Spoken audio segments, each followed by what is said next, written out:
During my parents' retirement party, the same people who stole the insurance money for my life-saving surgery and bought my sister a luxury SUV. My mother announced, "Our biggest financial mistake was wasting money raising this worthless son." My father added, "He's a 30-year-old failure who still asks for handouts." My sister scoffed, "At least beggars have dignity. He's just a pathetic living off family charity." I laughed heartily, stood up confidently, and said, "Family charity? You mean the pension fund I've been managing? It's gone." That night, I revealed how I'd use the full legal access they'd given me to systematically drain everything, wire it offshore, and leave them penniless. They thought they were retiring rich.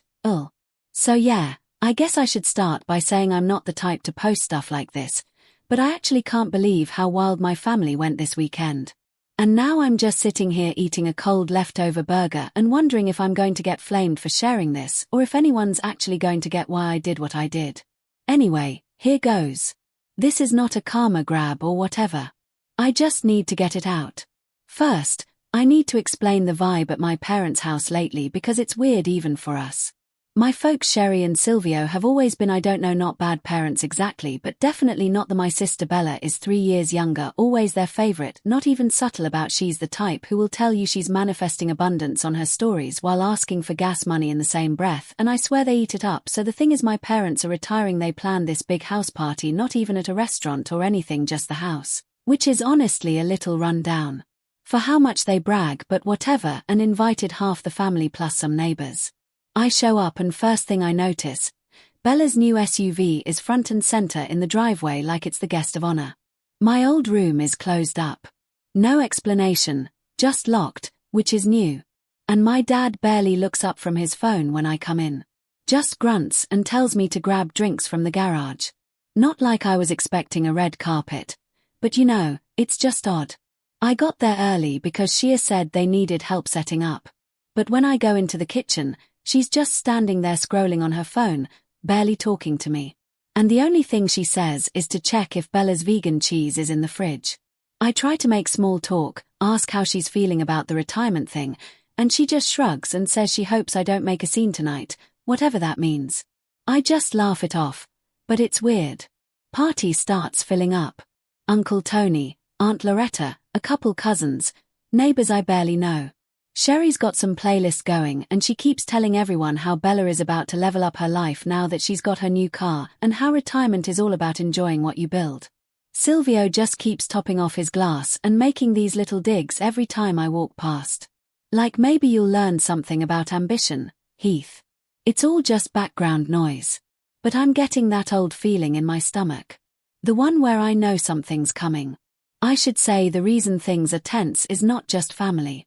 When I was 19, I got sick. Not like a cold, but hospital sick. Needed surgery. Insurance payout. Came in. It was supposed to cover the bills. It disappeared.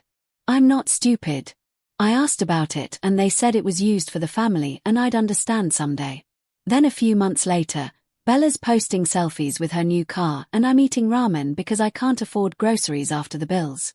They never apologized. Just acted like it was normal, like I was being dramatic for bringing it up. Anyway, I tried to let it go, but it's always there. Like this thing that never gets talked about, but everyone knows. I moved out as soon as I could, but they kept finding ways to rope me back in, especially with family money stuff. A year ago, they asked me to help manage their pension fund because you're so good with online stuff, Heath. I said, fine, set up the accounts. Did all the paperwork. They're both useless with tech. It's actually wild. And honestly, I knew they'd never check it themselves. They just wanted to brag about how they had a family office manager or whatever. So, fast forward to this party. Food is out. People are getting tipsy. Bella's already gone live on Instagram twice showing off the SUV. There's this moment where Sherry starts tapping her glass. And I just know a speech is coming. I'm standing by the patio doors trying to stay out of the way, but she calls everyone in and starts talking about sacrifice and legacy. I can barely listen, but then she just goes for it. She says something like, "Our biggest financial mistake was wasting money raising a son who never amounted to anything." Dead silence. People look at me, then at their feet. Silvio jumps in, says I'm a 30-year-old failure who still asks for handout. And I actually hear someone cough in the back. Bella doesn't even wait, just laughs and says, "At least beggars have dignity. He's just pathetic living off family charity." I swear it's like they'd rehearsed it. I see Aunt Loretta staring at her whine like she wants to disappear. I don't even feel embarrassed. I'm pissed. Like, this is the moment my brain just flips a switch. I start laughing. Not fake laughing, but real loud laughing. Everyone looks at me like I've lost it, which I probably have. I walk over and grab a drink, take my time, and just say, "Family charity. You mean the pension fund I've been managing?" It's gone. You could honestly hear the neighbor's dog barking 2 yards down. That's how quiet it got. Sherry looks at me like I just slapped her. Silvio puts his glass down so hard it spills. Bella's jaw drops. I just keep going. I say, "You trusted me with your future. Maybe you should have thought about who you were screwing over before you handed over the password." People start whispering.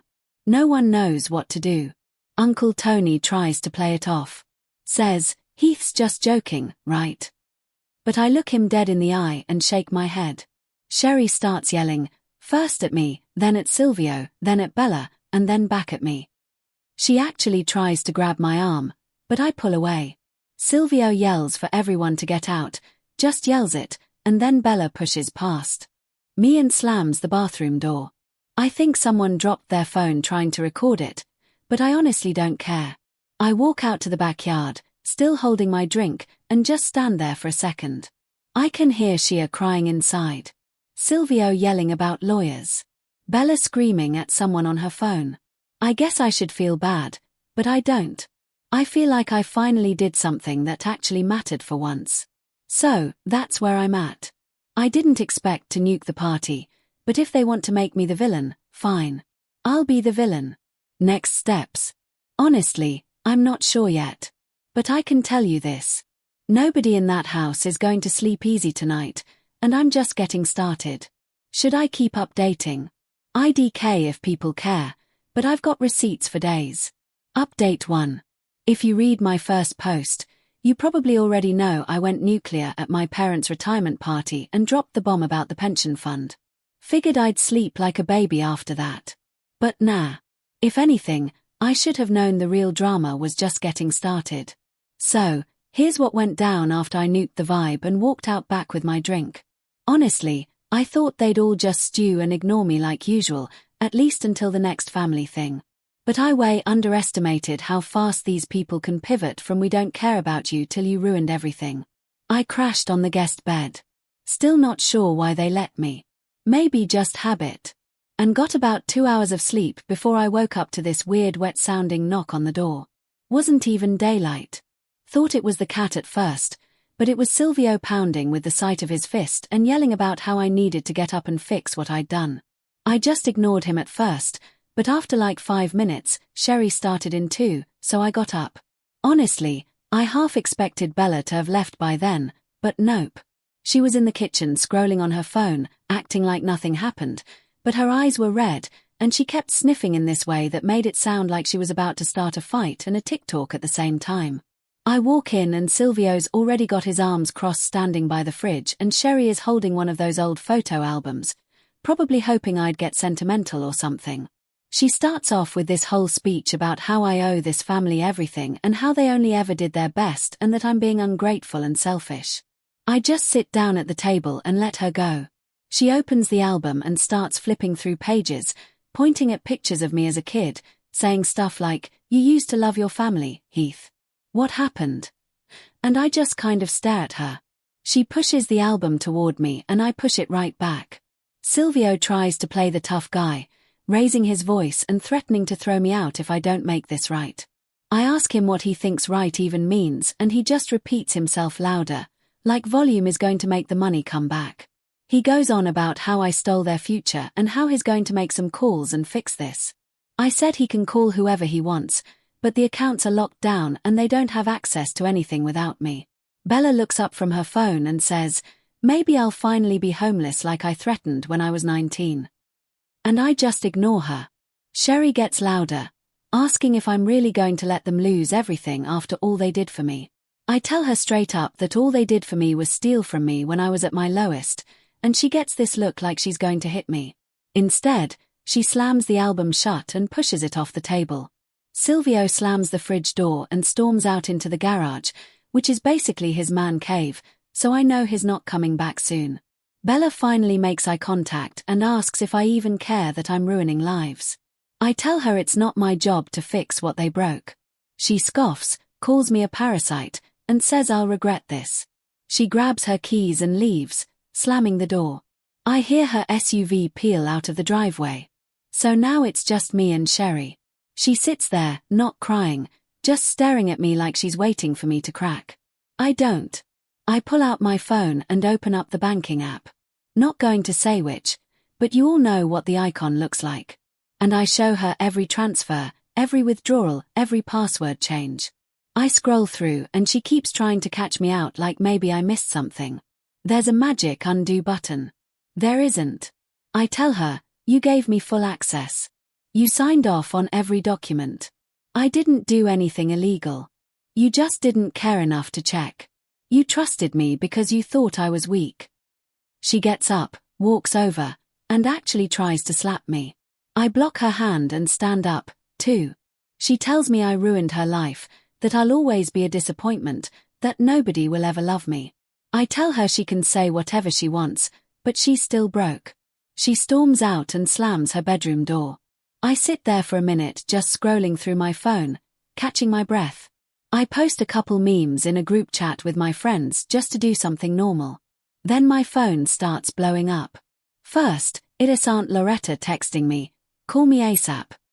Then, Uncle Tony, then Cousin Charlotte.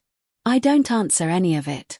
I see Sherry on the phone in the hallway, probably calling Bella, then her sister. I can hear her saying things like, "Heath's gone crazy and he's dangerous and he's ruined everything." Meanwhile, Silvio comes back in and throws a set of keys at the wall.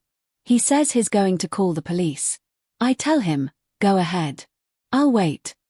He stops, looks at me, and asks if this is payback for the insurance money. I tell him, it's not payback. It's justice. He doesn't answer, just shakes his head and goes to the garage again. I go upstairs to shower and see the guest room door is open. Sherry's packed up my stuff, just dumped it all on the bed. There's a note on top, just says, "Get out." I take my time, get dressed, pack up my bag, and go downstairs. Silvio's sitting on the porch with a beer, staring at the street. Sherry's in the living room on the phone. Bella's SUV is gone. I head for the door, and Sherry yells after me that if I leave, I'm dead to her. I tell her that's fine. She throws a mug at the wall behind me, and it shatters. I leave anyway. I walk down the street for a bit, not really sure where I'm going. End up at a coffee place, order something cheap. Just sit in the corner scrolling through Reddit and trying to act normal. My phone is still blowing up. Texts, missed calls, even a couple DMs from cousins I barely talk to. Most of them are just asking what happened. A few are already taking sides. Aunt Loretta texts again, this time saying Shia is telling everyone I stole from them and that I'm mentally unwell. I send a screenshot of the account access forms to her just so she knows. I stay out all day, just walking around, go to a park, scroll Twitter, eat a slice of pizza. I'm half expecting someone to show up and start yelling at me, but nobody does. I check my bank account, double-check everything, then text a friend and ask if I can crash at his place for a couple nights. He says yes, no questions asked. Later that night, I get a call from Bella. She doesn't say anything for a while, just breathing on the other end. Finally, she says I always ruin everything. That she wishes I was never born and that Dad's going to fix this no matter what. I hang up. She texts me a thumbs down emoji, so that's where things are at. My parents are broke. Bella's pissed. Half the family thinks I'm a monster. The other half is pretending they don't know us. I'm not sorry, not even a little. I guess I always knew they'd turn on me if it meant saving themselves, but it still kind of stings to see how fast it happened. Next step, I guess, is seeing what happens when the rest of the family gets involved. Silvio is already texting the group chat trying to spin it, but I've got receipts for everything. If they want a war, I'll give them one. Should I post screenshots or nah? I know Reddit loves receipts. Update 2. So, yeah, I guess the circus officially started the second my phone wouldn't stop buzzing the morning after I left my parents' house. I'd barely slept at my friend's place, just kept scrolling through group chats and watching the notifications roll in. Kind of wild how fast people crawl out of the woodwork when there's family drama. Especially when someone as loud as Sherry is involved. First weird thing, my cousin Charlotte, who I haven't seen since she moved out west, sent me this one-line text. Just said, "Did you seriously do it?" No context, no hello. I just replied, "Yeah." She hit me back with, "Damn." And then nothing. I figured that was the start of it, but I was not ready for how fast my parents would try to spin the story. By noon, Aunt Loretta was blowing up my phone with a wall of messages, all in that passive-aggressive way where every sentence is like, "I'm so disappointed. Your mother is devastated. We just want to understand." But then she pivots and asks if there's any way to work things out quietly for the sake of the family name. Like, I'm just supposed to undo everything because it's inconvenient. I ignore her at first, but the texts keep coming. Uncle Tony sends me a string of questions. Bella posts some half-see cryptic thing on her private story about betrayal and snakes, so I know she's already trying to get sympathy points.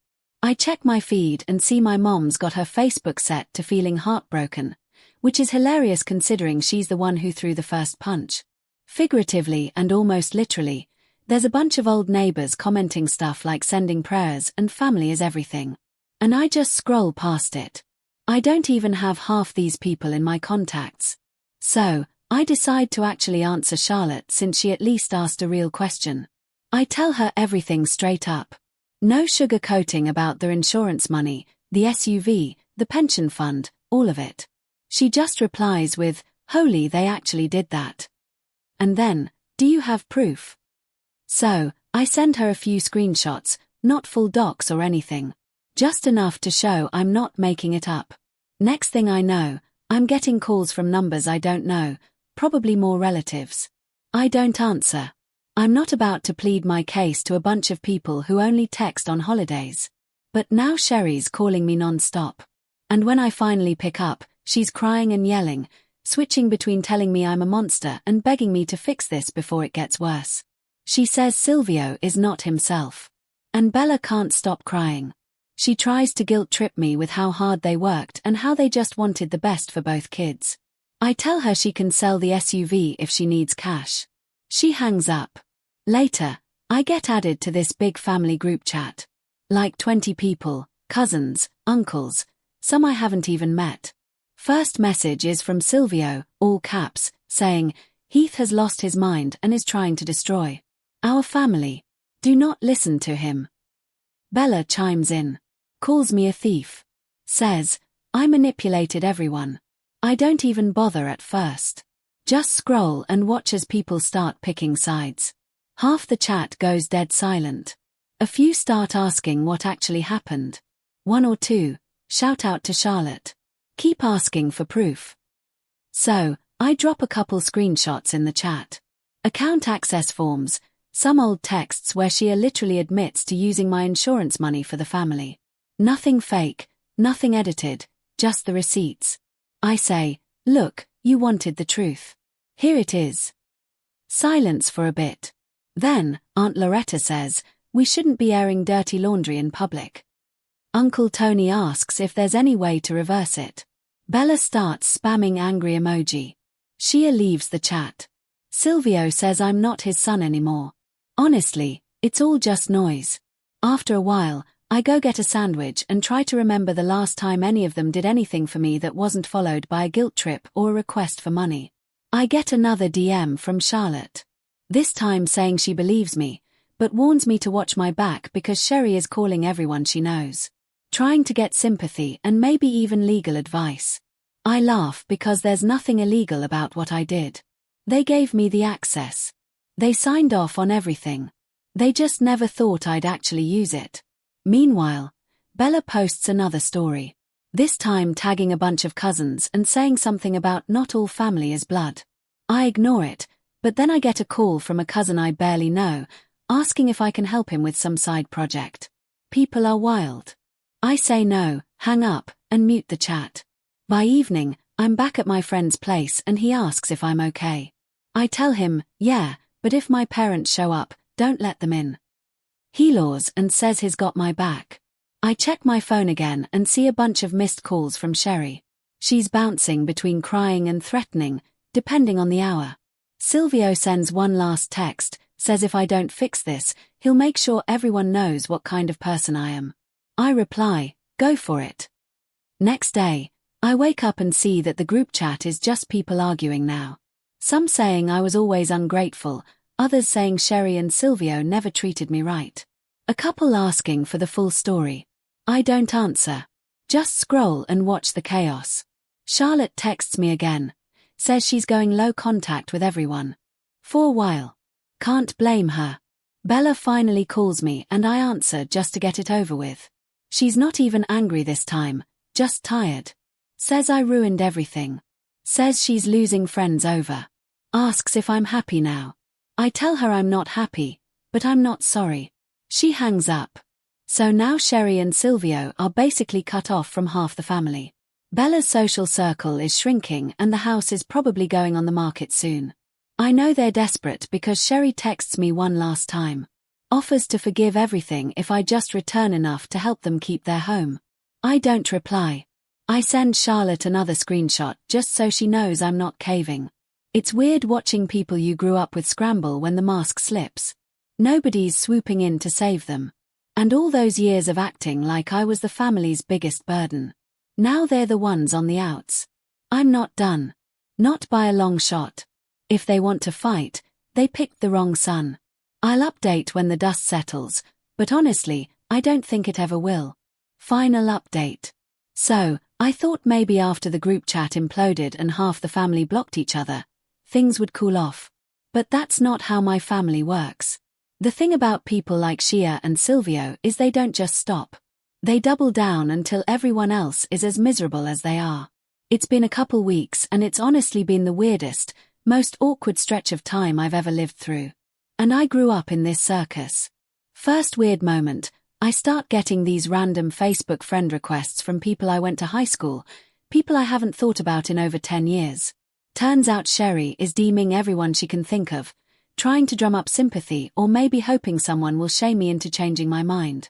I get a message from a guy I barely remember, asking if it's true I robbed my own parents. I just leave him on read. I'm not going to explain myself to randos from the past. Meanwhile, Bella's been living out of her friend's apartment about 20 minutes from the old house. She posts stories like nothing's wrong, but then slips in stuff about fake family and true colors. I heard from Charlotte that Bella tried to sell the SUV back to the dealer, but the loan was in Silvio's name and there's no equity left, so nobody wants it. Classic house is up for sale now. Not a fancy listing either. Just some blurry cell phone pics and a lowball price. I saw the sign out front when I drove by to grab the last of my stuff. Sherry wouldn't let me in the house at first, just stood in the doorway with her arms folded, staring at the ground. Finally, she let me in after I said I'd wait on the porch all day. She just wanted me gone, I guess. Inside, the place looked wrecked. Boxes everywhere. Angry post-its slapped on cabinets. A broken mug still on the living room floor from the last fight. Half the pictures off the walls. Silvio was in the backyard smoking. Wouldn't even look at me. Just flicked his cigarette at the fence. I grabbed my things from the guest room. Most of it already shoved in bags like Mom wanted to make sure I wasn't welcome. She followed me around, mumbling about how I should be ashamed. I just told her to save it. She slammed the bedroom door. That night, I get a text from Silvio, all caps, asking for a loan, like I'm a bank now. Says it's just to get them back on their feet. I leave him on read. I get another call from Sherry. This time, she's not crying, just cold. She says I'll regret what I did. Says I'll end up with nothing and nobody. Says I'll be alone forever. I tell her I've been alone since I was 19 when they took that insurance money and called it family support. She hangs up. Couple days go by. I'm getting daily texts from random relatives, some trying to play peacemaker, some just flat out saying I should be the bigger person. I send them screenshots and leave it at that. Charlotte's the only one who actually gets it. She's done with all of them, too. Says she's going low contact for a while. I believe her. The best part, Sherry and Silvio are basically pariahs now. No more dinner invites, no more Facebook comments from the old neighbors, nobody lining up to help them move. Every time I check my socials, I see fewer and fewer mutual friends. Even Bella's high school crew has mostly ghosted her. Guess nobody wants to be around someone posting non-stop about betrayal and haters. Sherry tries one last time. She calls me, says she'll forgive everything if I just return something. Says I can keep half if I just help them keep the house. I tell her to sell the SUV. She starts yelling, says I'm heartless, says she wishes she'd never had me. I tell her I'm glad to finally hear the truth. She hangs up. Silvio sends me a string of swear words and then nothing. It's not like I'm living large on a beach or something. I'm just crashing at my buddies and working out what's next. But I'm not sorry. Not for a second. I know they're desperate. I know they're angry. I know they'll never admit what they did, not even to themselves.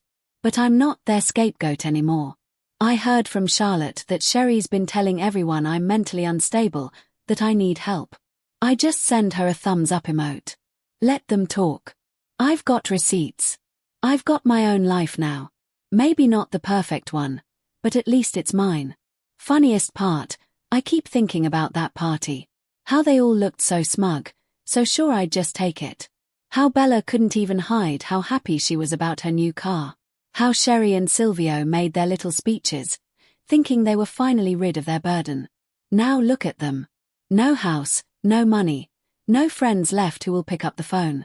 I'm not waiting for anyone to fix this, and I'm not looking for anyone's blessing. I did what needed to be done.